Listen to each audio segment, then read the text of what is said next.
Hello guys, welcome to my channel another meaning blog. ఈరోజు blog వచ్చింది వినాయక చవితి అయితే చూస్తుంది. మన షాప్ క్లీనింగ్, ఇల్లు క్లీనింగ్ అయితే కంప్లీట్ చేసేసేయాలి కదా.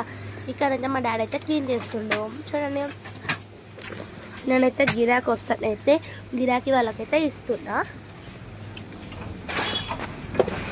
ఇంకా మా ఇంటి దగ్గరనేమో మా మమ్మీ అయితే క్లీనింగ్ అయితే చేసేస్తుంది అనమాట. అక్కడ నేను కూడా అక్కడికి వెళ్ళి స్నానం చేసి అయితే వస్తా. ఇంకా చూడండి, బయట సామాన్లు ఇక్కడ అక్కడనే ఉన్నాయి.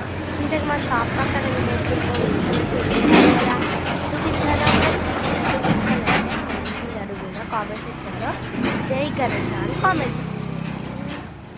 మరి లేట్ ఎందుకు ఇప్పుడే చూపించేసారు, చూసేయండి. మా షాప్ పక్కన అయితే వెళ్తారు. మా షాప్కి పక్కనే వినాయకుడు అయితే పోయినసారి అయితే 65 ఫీట్స్ పెట్టిరు. ఇప్పుడైతే 40 ఫీట్స్ అయితే పెడుతున్నారు వినాయకుడు. పోయినసారి వినాయకుని చేతిలో నేను ఒక్కదాన్నే పడతా. మా ఇంటి దగ్గర వినాయకుడిని కూడా మీకు చూపిస్తాను. మా ఇంటి దగ్గర వినాయకుడు ఎన్ని ఫీట్స్ తెలుసా?